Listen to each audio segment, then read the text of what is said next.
Итак, дорогие, я хочу поговорить сегодня с вами на одну тему, неожиданную, наверное, неожиданную, но она для меня не то, что неожиданная, она для меня уже какое-то время, в смысле, я кручу ее в голове. Как-то, такая предыстория, как-то я был здесь в здании церкви, и ко мне подошел один человек, и он спросил, как ты думаешь по поводу одного местописания? Ну и называет мне это местописание, и, значит, примерно следующее он говорит из этого местописания. Что помазание, то есть он как бы мне цитирует это местописание, что помазание нас учит, и нам не нужны учителя. То есть что я об этом думаю, об этом местописании. Когда я услышал этот вопрос, знаете, я что-то ему ответил тогда, сейчас не в детали не хочу влазить, для него, ну, как бы ему это было достаточно, как бы, чтобы он как бы понял, говорит, ну все, я понял, да. Вот. Но я стал размышлять. Просто как бы вот это, оно как бы периодически поднимался, вот этот вопрос, знаете, и у меня такое было как бы непонятное какое-то смущение было, вот даже не в том, что он меня спросил, а в том, как поставлен вопрос. И вы знаете, я стал периодически где-то слышать это местописание, и причем в таком вот именно контексте, что нас все учит помазание, и нам никто не нужен. Понимаете? Это вот как бы немножко такой подтекст был. И я увидел определенную такую опасность, что ли, в том, когда люди, пытаясь взять из контекста какую-то цитату, они пытаются как бы ее использовать, да, и тут, конечно, наверное, большое влияние имеет на использование, я бы так сказал, источник нашего сердца. То есть, в смысле, если мы добрые люди, так мы, конечно, как бы будем стараться в доброте как-то это все высвободить, да? Но если нами руководят какие-то другие вещи, мы как-то начинаем вставлять его так, знаете, что это начинает ранить и добро не нести. Оно начинает как бы резать что-то, в общем, такие недобрые последствия как бы внутри происходят. И я бы так сказал, я так для себя это сформулировал, что использование, то есть вот такое использование, когда человек вырывает из контекста несколько слов, то есть оно может быть очень негативным по отношению, смотрите, формированию отношения человека к Божьей воле, к Божьим дарам, к церкви. Понимаете? Когда человек берет вот несколько слов из контекста употребил, и ты видишь, что человек, то есть он как будто ставит меня в позицию против Божьей воли. То есть почему? Потому что мы сейчас пойдем, я сейчас попытаюсь это все обсудить. И против даров. Ну типа не нужны. Как бы все. Помазание учит. Поэтому я говорю о неожиданном, да, о теме. Поэтому есть такая, знаете, я вижу необходимость сегодня поговорить об этом месте из Библии. И место из Библии – это 1 Иоанна. Если у вас есть Библия с собой, давайте откроем. 1 Иоанна, 2 глава. Я думаю, Василий нам поможет, у кого нет Библии. Вот. С 18 стиха я хочу зачитать полностью контекст, то есть полностью отрывок. Полностью отрывок. Итак, 1 Иоанна, 2 глава, с 18 стиха. Написано: «Дети, последнее время...» Так, подождите. Да, дети, последнее время. Да, правильно, точка стоит. Я думаю, это у меня точка. «Дети, последнее время. И как вы слышали, что придет Антихрист, и теперь появилось много антихристов, то и мы познаем из того, что последнее время. Они вышли от нас, но не были наши. Ибо если бы были они наши, то остались бы с нами. Но они вышли, и через то открылось, что все они не наши. Впрочем, вы имеете помазание от святого и знаете все. Я написал вам не потому, чтобы вы не знали истины, но потому, что вы знаете ее, ровно как и то, что всякая ложь не от истины. Кто лжец, если не тот, кто отвергает, что Иисус Христос? Это антихрист, отвергающий и Отца, и Сына. Всякий, отвергающий Сына, не имеет и Отца, а исповедующий Сына имеет и Отца. Итак, что вы слышали от начала, то и да пребывает в вас. Если пребудет в вас то, что вы слышали от начала, то и вы пребудете в Сыне и в Отце». Обетование же, которое Он обещал нам, есть жизнь вечная. Это я написал вам об обольщающих вас. То есть обольщающие, обманывающие. Да? 27 стих. Впрочем, помазание, которое вы получили от Него, в вас пребывает, и вы не имеете нужды, чтобы кто учил вас. Но как самое сие помазание учит вас всему, и оно истинно и не ложно, то чему оно научило вас, в том пребывайте. То есть, другими словами, в том пребывайте, да, согласно Его наставлению, вы должны оставаться во Христе. То есть, наставлению помазания внутреннего, да, то есть, и мы сейчас поговорим, да, и о помазании. То есть, я думаю, я бы хотел бы вот высветить, конечно, через это слово, которое сегодня хочу поделиться, два таких момента. Во-первых, что такое помазание, чтобы у нас было понимание, да? И почему нет нужды, чтобы кто учил нас? Вот саму суть вот этого вопроса, то есть чтобы мы разобрали немножко, как бы о чем вообще речь. Вы сами увидели, что отрывок не маленький, смысловая нагрузка серьезная, то есть о чем можно подумать. И вот, значит, первое, да, что такое помазание? Апостол Иоанн еще в свое время, он же тогда же говорит, это не сегодня написал, да, в то время. То есть он говорит, что те, кого учит помазание, они знают истину. Да? И, то есть, что такое знают истину?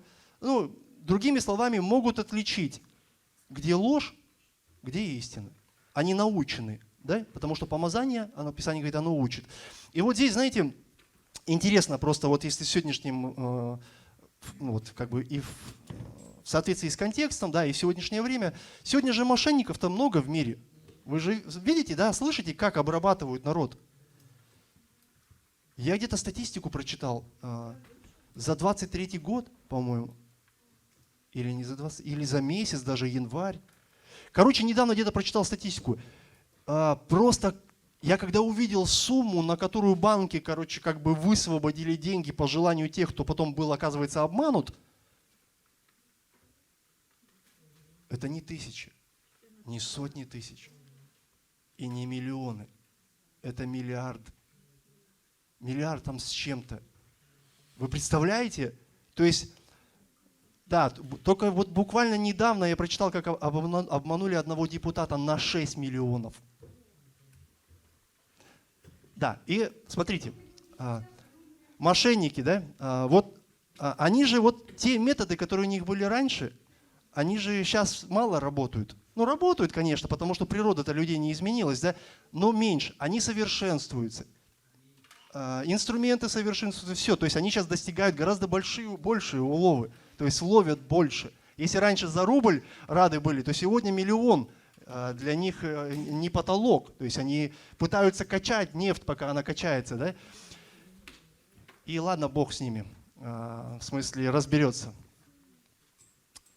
Лжеучение, то есть о которых говорит контекст, это тоже своего рода такая, вот знаете, игра.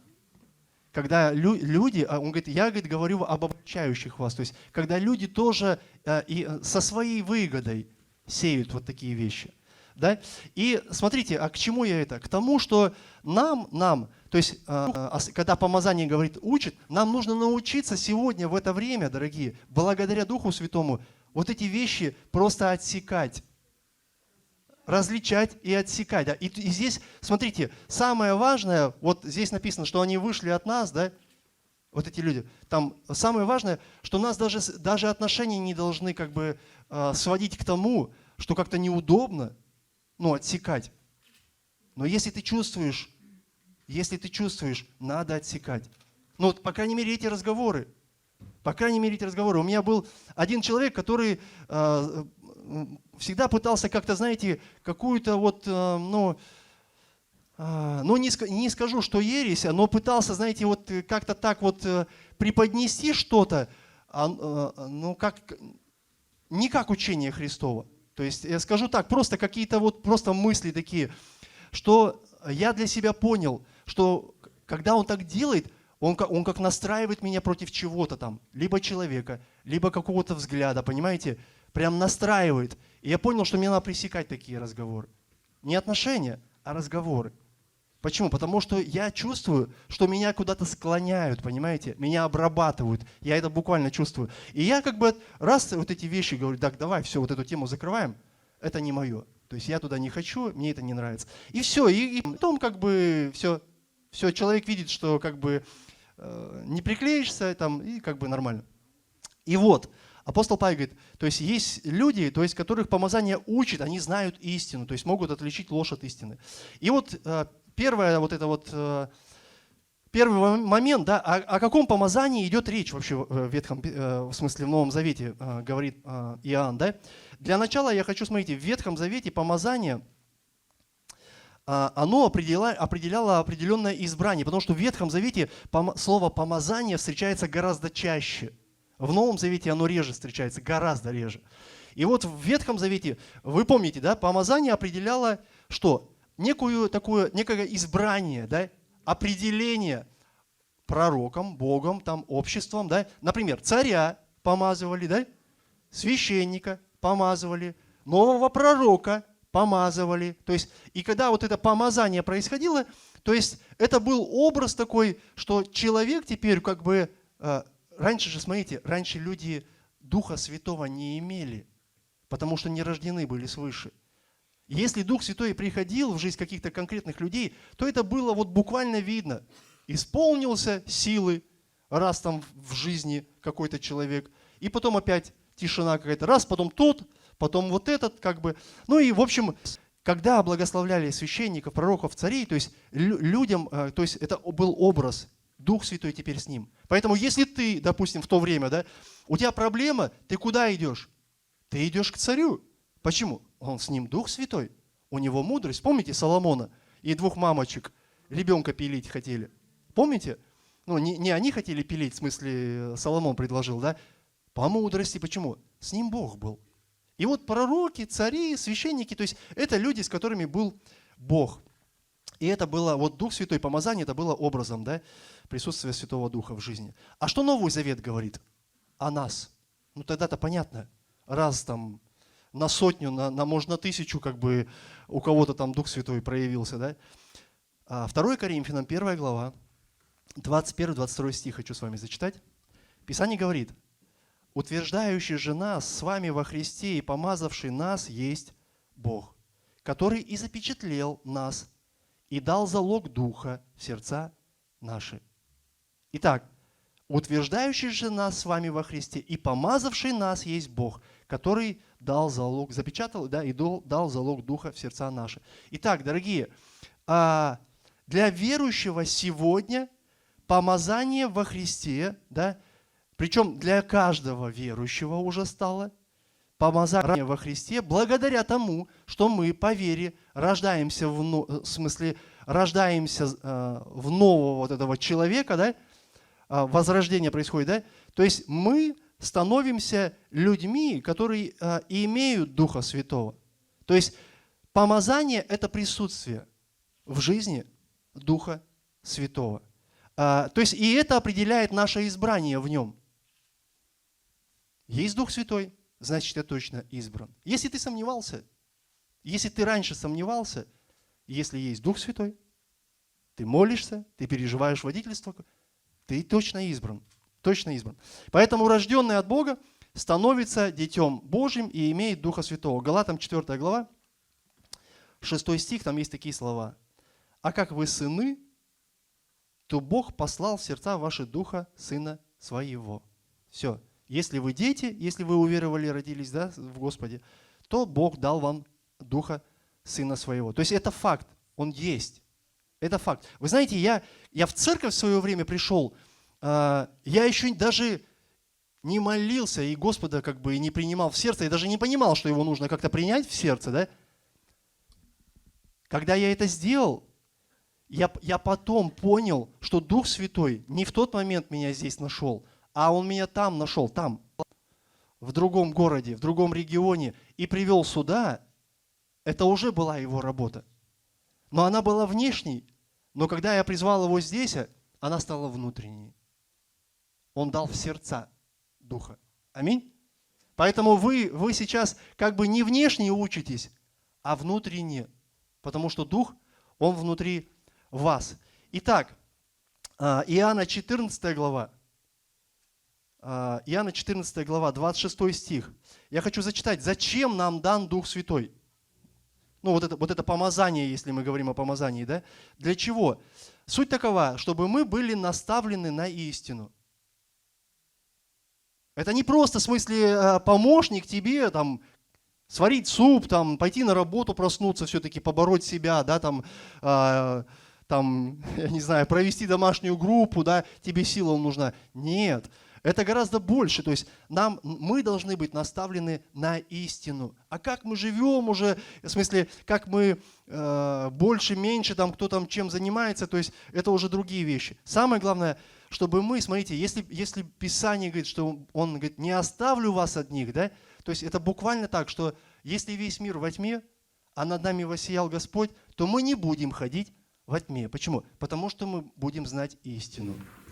Истину. То есть это самое важное. То есть в Духе Святом, на самом деле, это самое важное. Мы должны знать истину. И Он помогает нам, наставляет нас на всякую истину. Иоанна 14 глава, 26 стих, да?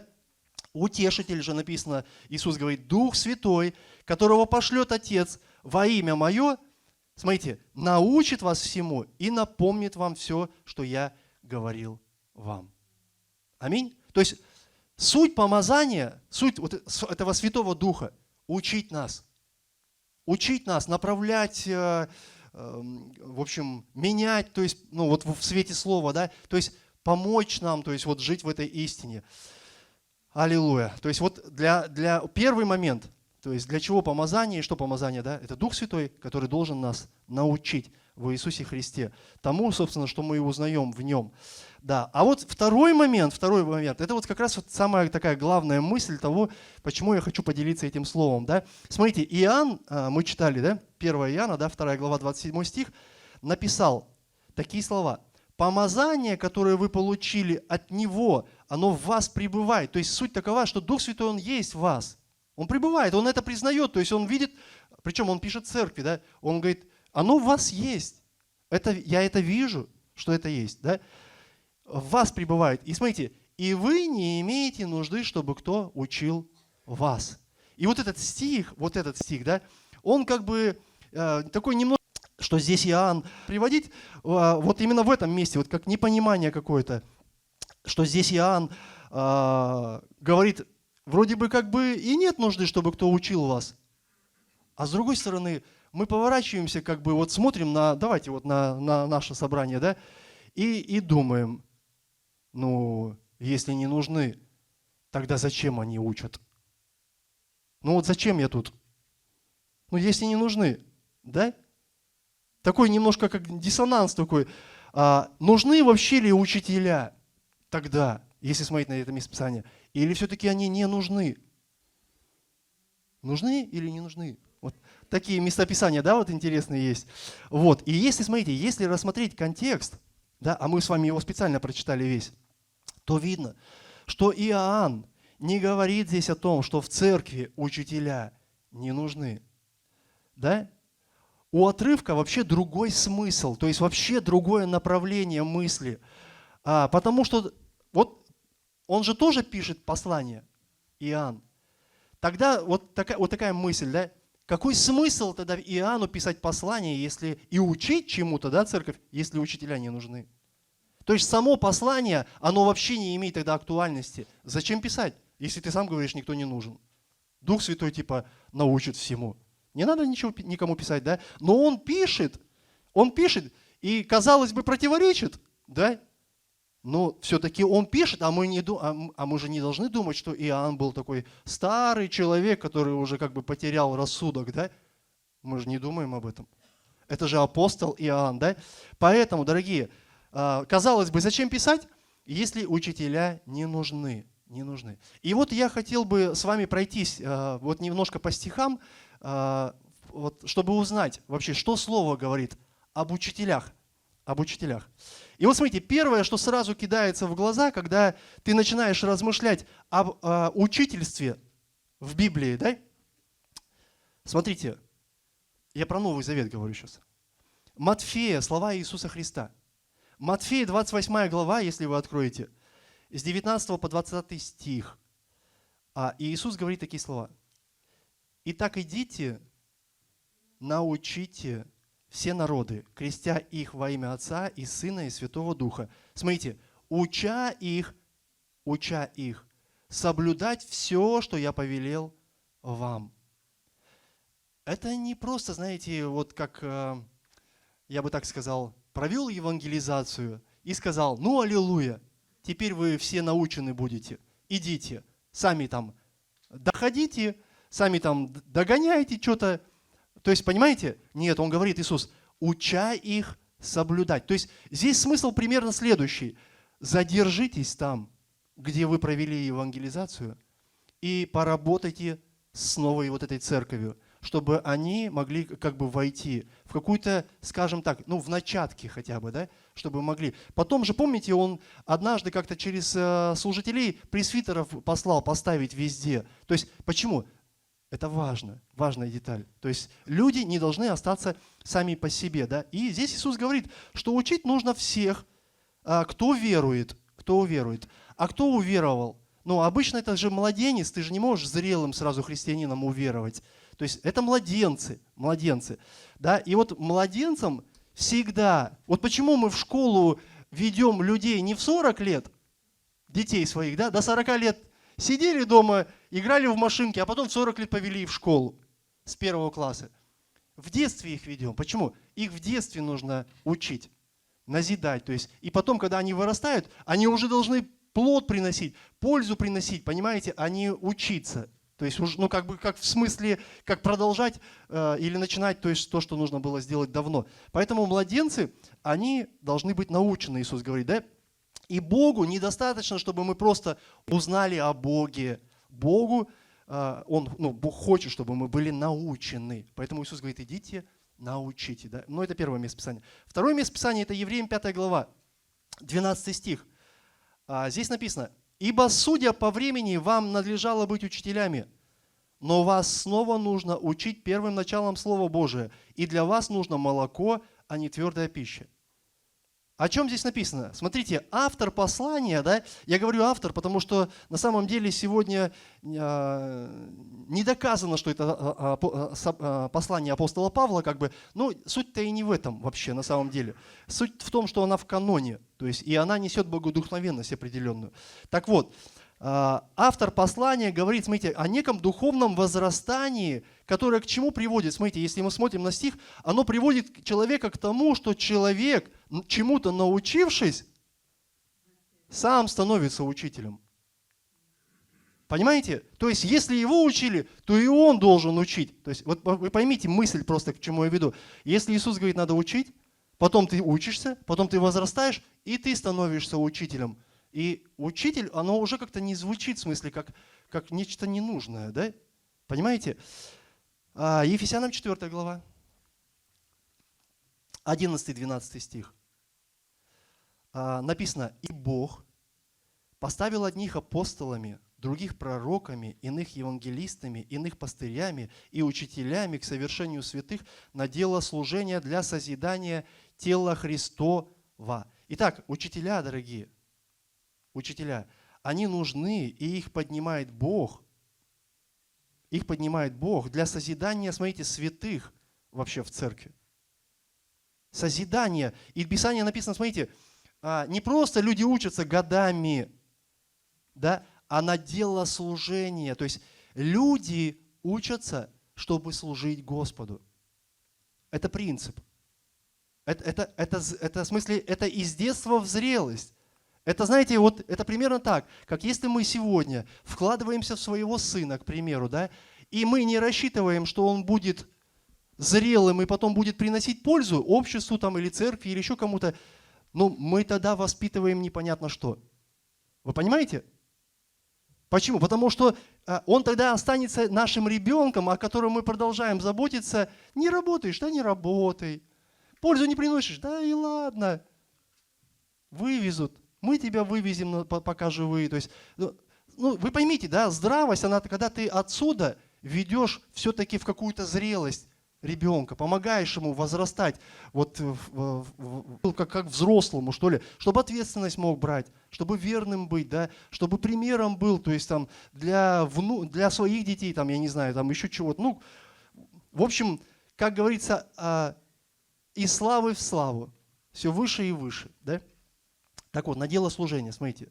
Дабы, Писание говорит, дабы мы не были младенцами, это там дальше в 4 главе Ефесянам написано, которые колеблются, которые увлекаются ветрами, там тоже, кстати, о ветрах учения написано, да, ветрами учений, да, и смотрите, то есть учителя, они нужны, да, и мало того, нас учат еще не только учителя, если по Писанию посмотреть, мы еще учимся друг у друга в собрании, представляете? Кто-нибудь думал, что вот просто сидя здесь или поя песни, то есть Господу, ты можешь назидаться друг от друга. На домашней группе. Думали? Слава Богу, вы духовные люди. Я даже больше скажу, вы уже зреете в полноту Христа. Вот, Ефесянам, смотрите, 3 глава, 18 стих написано. 3 глава, 18 стих Ефесянам. Дабы вы, укорененные и утвержденные в любви, смотрите, могли постигнуть со всеми святыми, не там тихо дома себе, да, а со всеми святыми, что широта и долгота и глубина и высота. Вы поймите, да, это то же самое, что ты как бы не просто там где-то семечко упало, да, я вот недавно стою там на одной стоянке и смотрю, там будка такая стоит, и рядом с будкой, вернее за будкой, виноград такая лоза, ну уже замерзла, понятно, да, зима же, как бы, но я вижу, что там ягодки есть, что-то росло. И у меня мысль, а как она там появилась? Ну, кто-то мусор выбросил, и она там завелась. Понимаете? А вот, когда я смотрю, например, на поле или на виноградник, я вижу, что там все стройно растет под уходом. Кто-то это облагораживает, кто-то это защищает, понимаете? И вот чем отличается вот это вот явление, когда я сам по себе где-то что-то там выдумываю, да, там из пальца там, или там пытаюсь в Библии найти, да, и когда в церкви, в собрании мы вместе познаем, то есть это нечто, другой процесс такой. Колоссянам 3 глава, еще один стих хочу прочитать. 3 глава, 16 стих, написано: «Слово Христово да вселяется в вас обильно со всякой премудростью, научайте и вразумляйте друг друга псалмами, славословием и духовными песнями во благодати, воспевая в сердцах ваших Господу». Дорогие, нас учат, и мы учимся. И мы учимся и у учителей, и мы учимся друг у друга, да? Мы учимся, да. Но разница все-таки в обучении присутствует. Смотрите, когда ты был младенцем, тебя учили буквально. Сделай шаг. Помните, мама, да? Давай, папа, раз, два, вот ты идешь, за ручки держишься. И вот так у нас благодать была. Так мы в служение в какое-то входили, так нас покрывали наши какие-то вспышки и реакции гнева, какие-то непонятные наши завихрения. Все, вы там служителя покрывали. Ну, кто-то, может, не все получилось покрывать, но дело не в этом. Дело в том, что сносили какие-то твои вот моменты, да, дабы ты научился, дабы ты созрел. И потом, когда ты созрел, с тобой уже не нужно возиться, как с младенцем. Вот в чем дело, то есть тебе все объяснять. Тут уже вступает в принцип какой? Тебя уже не учат. То есть суть такова, что я тебя сейчас не учу. Я пытаюсь напомнить тебе, что вложил в тебя Господь. Когда ты читал Слово, когда ты молился, когда ты раньше слушал проповеди. Понимаете? Я сейчас тебе напоминаю. Почему? Потому что ты уже взрослый. Понимаете? Ты уже взрослый. И поэтому в то время, когда я тебе напоминаю, Дух Святой, помазание, оно начинает вот это все поднимать, переставлять, показывать, тебе показывать. Я даже не знаю, что у тебя происходит здесь. У тебя начинает что-то он внутри творить. Почему? Он тебя учит. Дух Святой тебя учит. Мне достаточно просто сказать, допустим, слово «десятина», а ты уже сидишь и думаешь, и делаешь выводы, понимаешь? Мне уже достаточно сказать слово, а давайте кто послужит, ты уже сидишь, у тебя уже там что-то происходит, какие-то процессы. Я даже не знаю их. Я только могу видеть последствия этого процесса. Когда ты включился в пожертвование там, или включился в служение определенное. Поэтому младенцам нужны учителя, а вот зрелым нужно просто напоминать. Да? Почему? Они уже сами назидаются. И в этом есть определенная действительно правда. Дух Святой, Он же учит. И поэтому за такими людьми, за взрослыми, зрелыми, бегать не надо. Они в Боге зреют. Так вот, когда Иоанн, апостол, говорит, что вы не имеете нужды, чтобы кто учил вас, пришли мы, да, к важному. Он имеет в виду, что зрелые верующие не нуждаются в тех, кто учит чему-то, смотрите, сверх Библии, сверх того, чему уже научены. Зрелый, он не нуждается. То есть, я бы так сказал, учат чему-то иному. Но если в этом контексте он говорит про антихристов, да, я сейчас даже не про то, что, в чем мы живем, а про то, что он говорит. Он говорит, не нужны вам учителя, которые учат сверх того, чему вы научены уже из Писания, то есть и там, ну, даже в частности, если от него, допустим, они учились все время.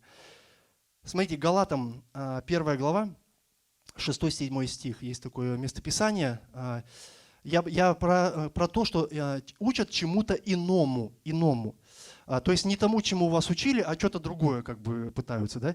Так вот, Галатам 1 глава 6 по 7 стих. «Удивляюсь, что вы от призвавшего вас благодатью Христовую так скоро переходите к иному благовествованию, говорит Павел, которое, впрочем, не иное».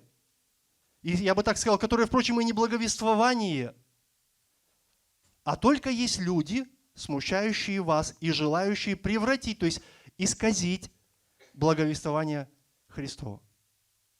Понимаете? Иное, когда пытаются донести, то есть это буквально то, что просто пытаются смутить.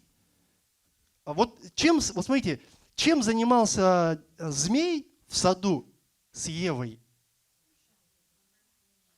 Чем он с ней занимался? Он пытался исказить то, что было уже сказано Господом. Правда ли? Правда ли? То есть, понимаете, и вот здесь, смотрите, и здесь Иоанн, смотрите, он говорит, вы не имеете нужды. Когда он так говорит, это говорит о том, что, значит, смотрите, у вас вообще нет нужды в таких учителях. Вот о чем он хочет сказать своей церкви. У вас нет нужды. То есть, а что это значит? Значит, Бог усмотрел для тебя вообще все необходимое вообще для верующего в церкви. Он уже все предусмотрел. Все это есть. Это вот образ вам, смотрите. Бог говорит к Израилю, Он говорит, вот вам хлеб на каждый день. Как этот ребенок, там вчера мы там играли в эту христианскую игру, и там вопрос, чем кормил Бог, народ Божий, да? Манкой. Я думаю, ну да, кашей манной. Да. И вот смотрите, Бог дал хлеб, манну, и Он говорит, каждому, кто сколько съест, вот столько берите, не больше. Почему? Потому что все пропадет остальное. Да? И вот они раз, там, 2, 3, год собирают, и потом, ай, опять, ой, надоело, а хочется вот рыбы, чеснока, понимаете, вот как бы и начинается вот эта песня. А Иоанн говорит, да вы не имеете нужды в этом на самом деле. Бог вам все дает. Что, мясо надо? Вон перепелами сейчас завалю. Бобом завалил, понимаете? Это Бог. Бог дает все нужное для жизни и благочестия. Он все дал, оно все есть. Это такой пунктик. И поэтому Иоанн говорит, вы не имеете нужды. Это тоже, кстати, такое откровение. По крайней мере, когда я размышляю об этом слове, я вижу, например, ой, мне вот это, и я вспоминаю Иоанна, ты не имеешь в этом нужды. И я думаю, действительно, почему я решил, что я имею? Кто взял мое лицо, знаете, иногда, я помню, ребенку как-то образ такой был, кто-то из родителей говорит, вон там, где? Вон там, где? Вот он крутит головой, и потом взрослый берет его лицо, вот так поворачивает и говорит, да вон там. И вот, знаете, вот как будто Бог в моей жизни, Он говорит, кто тебя вообще вот, настроил вот туда смотреть? То есть у тебя нет в этом нужды. И вот это вот на самом деле правда. Почему? Потому что верующим, дорогие, все дано. Все дано. И мало того, все то, что дано нам уже, оно нас еще и хранит в нем. Смотрите, что дано. Первое, это очень важно. нам даны библейские откровения, библейские обетования. И вот Павел там до этого стиха, до 27, где говорит, помазание вас учит, он говорит такие слова. 1 Иоанна 2, 24. Итак, что вы слышали от начала, то и да пребывает в вас. А что мы слышали в начале? Давайте вспомним, что мы слышали в начале. В начале, когда я пришел сюда, благословенная сестра одна учила нас, курсы были для новообращенных. И я помню уроки, которые говорили о том, что такое Дух Святой. Вот Ирина Викторовна учила меня. Кто такой Дух Святой? Что такое спасение? Что такое церковь? Понимаете? Что такое водное крещение? Этому меня там учили. Когда меня пытаются куда-то перетянуть, знаете, я вспоминаю начатки. Если меня пытаются утянуть из церкви, я вспоминаю начатки, что для меня церковь. Вы понимаете, что для меня Дух Святой? Я вот это вспоминаю. И поэтому Иоанн говорит, итак, что вы слышали от начала, то и пребывает в вас. Если пребудет, смотрите, в вас, то что вы слышали от начала, то есть, подождите, если пребудет в вас то, что вы слышали от начала, то и вы пребудете в Сыне и в Отце. То есть суть такова, если то, что ты помнишь, оно пребудет в тебе, ты пребудешь в Боге. То есть в смысле ты будешь в Нем. Вот в чем дело, да? И смотрите, вы слышали от начала, да? Что такое еще вот вы слышали от начала? Есть то, что является вообще основой для каждого верующего. Это даже не то, что мы сегодня по Ютубу смотрим. Или там еще в каких-то этих ресурсах видео, понимаете? А то, что является для нас началом, то есть и основой, это учение апостолов. Это не то, что сегодня пытается там родить после апостолов. Начало, то есть вы слышали от начала, это всегда учение апостолов, смотрите, которое было принято от самого Христа. Это не просто люди, как бы 12 человек что-то там надумали и пошли с этим, как бы с чудесным обетованием там, или еще чем-то, да, откровением гулять по планете Земля. Нет, оно передано от Иисуса Христа. Это то, что действительно вдохновлено Богом и несет вот эту истину. Понимаете? Дух Святой, Он нас возвращает вот к этой истине, если мы учимся от помазания, если мы пребываем в этом. То есть и Павел, смотрите, Ефесянам 2 глава 20 стих, он говорит такие слова о святых, да, что святые, Ефесянам 2:20, утверждены на основании апостолов и пророков. Смотрите, верующие, я не знаю, на чем они еще могут назидаться, да, то есть, но важно, если они наставлены и утверждены на основании апостолов и пророков. Почему? Вот такие верующие, они будут стоять. Вот такие верующие, они будут идти. Это, причем стоять ради Христа и ради Него идти. Понимаете? Ради Него зреть на дело служения, имея, смотрите, дальше написано, имея самого Иисуса Христа краеугольным камнем. Вот основа. Вот основа. И вот этому церковь должна учить всех. Раньше так и определяли истинную церковь от неистинной, если она стоит в учении апостолов, если не в учении, тогда нет. Про Деяния, по-моему, 2 глава написано, и каждый день они пребывали вместе, да, то есть находясь в общении, то есть там в молитве, да, и пребывая в учении. В чьем учении? Апостольском. Апостолы опекали. Иисус ушел, апостолы остались, то есть они пребывали в апостольском учении. И вот, дорогие, церковь должна была этому учить всех, кто уверовал, да, и должна была хранить эти основы. И поэтому Иоанн, смотрите, поэтому Иоанн говорит, что вам, и вот это тоже, кстати, интересный момент, вам нет нужды. Вам значит не тебе, а вам значит церкви.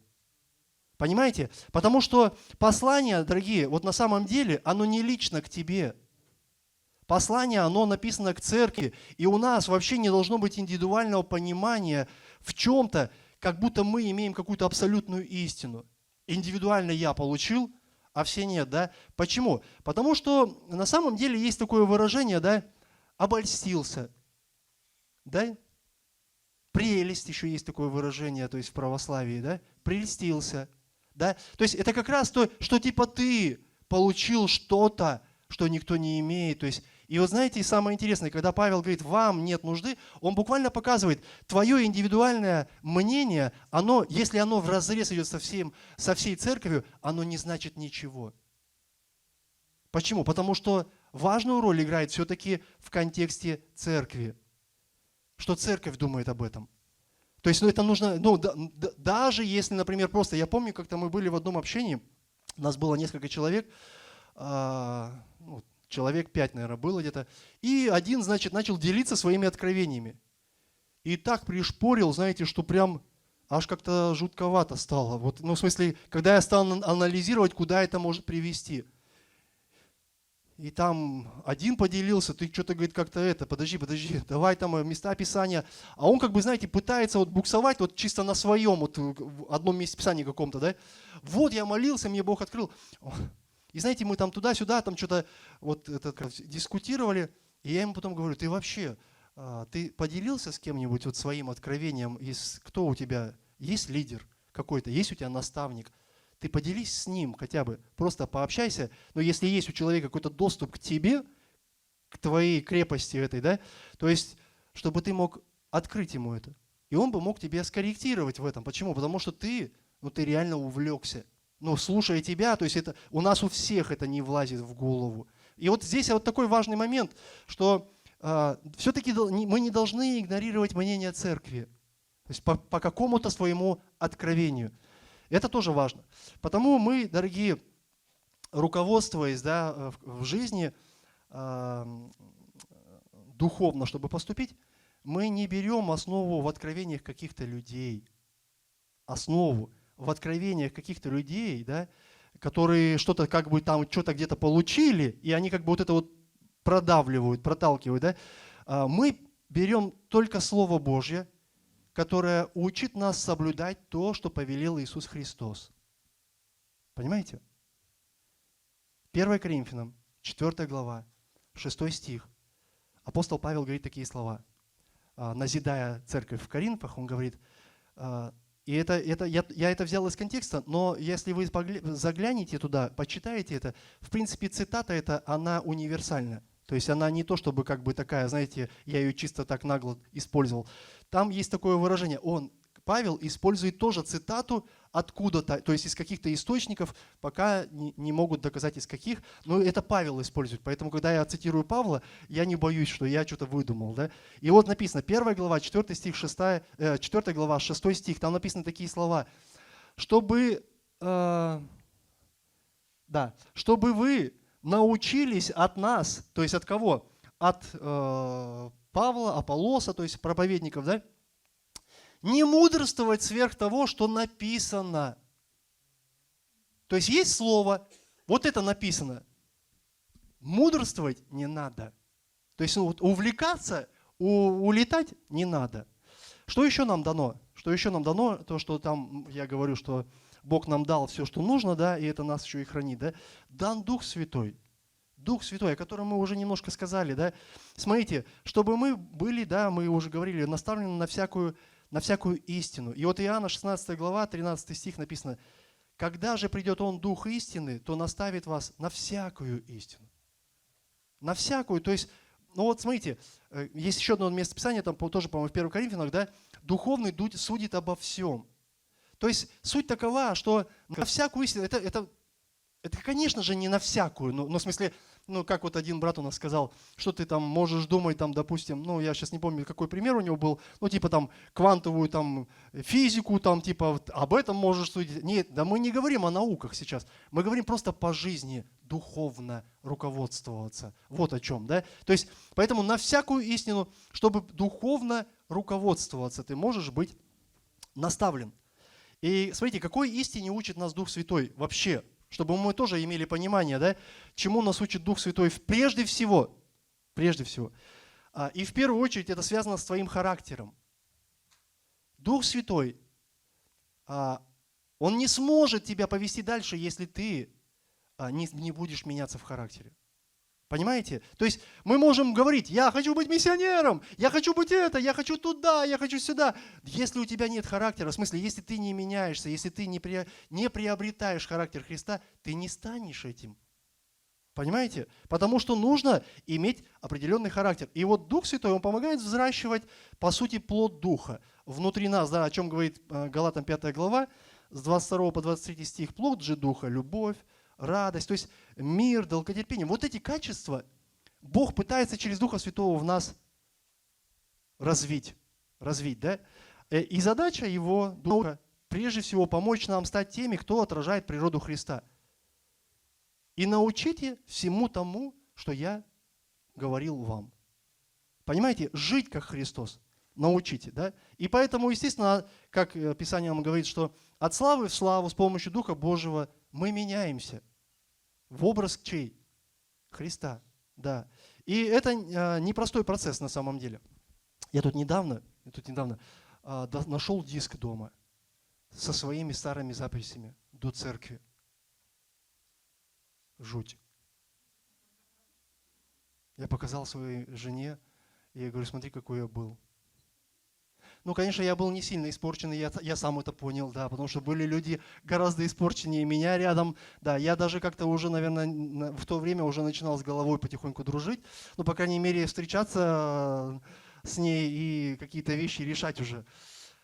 Ну, я был плохой. Оля говорит, он вообще другой был. Она так сказала. Да. И знаете, я вижу, какой я был раньше и какой я стал сегодня. Ну, в смысле, даже не сегодня, а такой, какой я стал, когда покаялся. Но потом с того момента, когда я покаялся, вот таких сильных изменений уже нет. Вот в чем дело. Идет долгий процесс изменения. И вот если ты хочешь, да когда он уже станет вот таким, как мне хочется, ну давай еще 10 лет поживем вместе. И будем надеяться, что мы оба изменимся. Но это либо тебя колышать перестанет, либо я изменюсь. Понимаете? То есть, но мы долго меняемся, дорогие. Почему? Потому что все плохое Бог сразу отрубает там. И вот эти вещи, когда ты пил и ты перестал пить, конечно, ты изменишься. У тебя даже цвет лица другой будет, да? А когда ты уже бросил пить, тебе что бросать? Тебе надо меняться в характере. Курить, да? 10 лет походил, курить теперь надо бросить. Дорогие, то есть, и вот этот процесс, он дольше идет, да, и смотрите, и он на самом деле зависит от того, этот процесс, на кого мы смотрим. На кого мы смотрим, да? На себя или на Бога. И, естественно, если мы смотрим на себя, мы меняемся Мы вообще не меняемся, я так даже скажу, честно. Когда мы смотрим на себя, мы остаемся самими собою, пытаясь управлять как бы вот этими всеми механизмами. Но когда мы смотрим на Бога, мы начинаем оставлять, реально оставлять ветхость, вот эту вот, знаете, которая в смысле, которая даже не то чтобы как бы,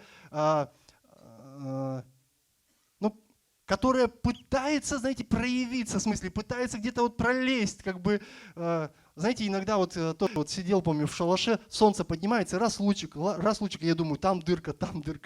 И вот то же самое, знаете, вот эта ветхость, она пытается себя проявить, то есть вот в нашей жизни надо смотреть на Бога.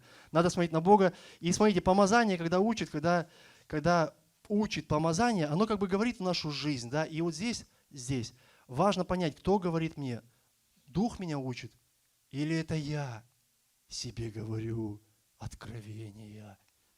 Понимаете? То есть очень важно. И я думаю, что умение вот это отделить свое от Божьего, это действительно духовно. Это действительно духовно. Но это не трудно. По сути, это не трудно. Когда есть определенная зрелость, и к ней нужно прийти. То есть, но это возможно. Скажем так, если вы метаете огонь, стрелы, то есть в каких-то людей, да, вот что-нибудь в разуме поднимается, и, да, и вы пытаетесь везде как бы об этом сказать всем и налево, и направо, то вопрос, его ли ты духом водишься? Понимаете? Его ли ты духом водишься? Это вот как Иисус сказал, да, давай сожгем деревья, ученики, деревню. Он говорит, какого вы духа? То есть это очень важно, наблюдать за собой, кто тебя ведет в данный момент, да, и духовный, то есть, чтобы перебороть вот это качество, да, ему нужно просто пересмотреть то, чем он наполняет. То есть что-то же его делает таким, что-то же его настраивает на вот этот лад, быть таким, да? А может быть, посмотреть вообще, кого слушаешь. И здесь просто вот сам момент. Дух тебя учит или ты сам учишься? Дух тебя учит или сам? Потому что если помазание учит, ты готов различать, можешь. Если ты сам учишься, ты ничего различать ты, собственно, и не надо. Поэтому также Дух учит оставаться в Господе. Да? Мы о чем сейчас сказали с вами? Наставления его связаны с характером, да? Духа Святого, то есть чему учит в истине. И второй момент, также Дух учит оставаться в Господе. То есть и Писание Иоанн говорит, то, чему оно научило вас, в том пребывайте. То есть вот Писание в начале, да, чему мы были научены, в том пребывайте. Галатам 5 глава, 25 стих, есть такие слова. Если мы живем Духом, то по Духу и поступать должны. Итак, верующий, дорогие, живет духовной жизнью, молится, читает, да, Слово, конечно же, размышляет над Словом. И именно благодаря Духу Святому, дорогие, вот в этих процессах мы всех познаем истину. Познаем благодаря Духу Святому. И вот эта истина, она хранит нас в нем. Истину мы прежде всего, конечно же, берем из Слова, да? И поэтому какие бы обстоятельства ни пришли в твою жизнь, во всех обстоятельствах, даже в каждой проповеди, которую ты слышишь, мы видим, что открывает нам Дух Святой. Даже в каждой проповеди, даже то, что сегодня я тебе пытаюсь сказать, да, мы должны наблюдать то, что открывает нам Христос, и применить это в своей жизни либо тем, что мы отвергнем и скажем, это не библейское учение, либо мы скажем, да, слушай, мне надо пересмотреть какие-то моменты в жизни. Дух Святой тебя учит, да, помазание. И у нас, дорогие, в жизни должна быть позиция не просто та, которая нам понравилась, не просто та, которая понравилась, которую можно, знаете, иногда оправдать какими-то цитатами из Библии, а может даже поменять в свете обстоятельств, да. У нас должна быть все-таки позиция той, которой мы научились в Боге. И это библейская позиция. Библейская. То есть, а знаете, что самое интересное для меня, когда я говорю библейская позиция? Если человек может отказаться от того, что говорил вчера, понимаете, с убеждением, то Божья истина, библейская позиция, не меняется никогда. Слово Божие, оно неизменно. Понимаете? И если этот человек начинает говорить, я не это имел в виду, нет, вы не подумайте, я ни туда, ни сюда. То есть, так можно оправдываться много лет, понимаете? Но смысл такой, если я стою на библейской позиции, мне не нужно будет оправдываться. Почему? Потому что Слово Божие, оно неизменно, это истина. Поэтому у нас, дорогие, есть Слово, дорогие, и учителя, да, есть, проповедуют, да, какие-то люди. Есть у нас и само Слово Божие, которое тоже, да, нас учит. И у нас есть Дух Святой, который учит. И причем, смотрите, учит Он, и помочь Он может тем, кто учится от Него. Если ты не учишься, то, собственно, и помощи ты никакой не увидишь. Ее просто нет. Почему? Но ты же не учишься. Это как, знаете, теологический институт.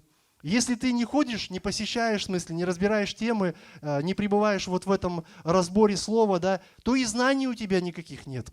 Это такой принцип, то есть не участвуешь, не получаешь. И поэтому, дорогие, процесс нашего собственного познания Бога, конечно же, он будет больше не снаружи, только от учителей, благодаря Духу Святому, да, а из внутренности нашей. Изнутри, то есть почему? Потому что Иеремия 31 глава, 33 стих написано, «Но вот завет, который я заключу с Домом Израилевым после тех дней, говорит Господь, наложу закон мой». Смотрите, во внутренность их, что такое закон? Не тот закон, который закон, как бы люди, которые говорят в законе, там, да, Слово Божие. Смотрите, он говорит, я вложу закон мой во внутренность их и на сердцах их напишу. То есть это когда Слово Божие, оно внутри тебя уже, оно пребывает. И плюс помазание, да, и смотрите, и тогда написано, и буду их Богом, а они будут моим народом. Аминь. То есть, по сути, когда ты будешь читать Слово Божие, И Дух внутри тебя, Он будет подтверждать то, что ты читаешь. И подтверждать, смотрите, не твои эмоции, а слово, которое поднимается внутри. Понимаете? Вот оно поднялось, а он будет подтверждать. Почему? Потому что вложил Бог. Потому что на сердцах написал. Аллилуйя. Аллилуйя. И, дорогие, еще два слова об учителях. Учителя, то есть в том, что сказал Иоанн, действительно есть часть правды. Нас учит, в смысле, не то чтобы часть правды, я там типа вердикт такой ставлю, оно действительно, он говорит правду, что да, нас учит помазание. Да, нас учит помазание. Но давайте не будем, в смысле, думать, что учителя занимают просто сплошное время всей нашей жизни у нас, да? Вот как будто мы сидим с утра до вечера каждый день 7 дней перед учителями. Допустим, служитель перед вами может появиться 1 или 2 раза в неделю, понимаете? Мы же, смотрите, встречаемся, а некоторые-то вообще 1 раз видят учителя. Но смотрите, в неделе сколько часов? 168. В неделе 168 часов. Все это время ты находишься на связи с Духом. Он тебя учит. Он тебя учит. Поэтому нет нужды, Павел говорит, тебе в каких-то других учителях, перевари это. Понимаете? Перевари то, что ты вообще получил. Набери, сколько ты съешь. И ешь, питайся, развивайся, благодари Господа. Да? В это время помазание будет тебя учить. Учить. Вот. И поэтому, если опять подвести итог, то смотрите, дорогие, опасность в том, как люди могут использовать это, привнося такой, знаете, негатив в то, что как бы, да не нужны учителя.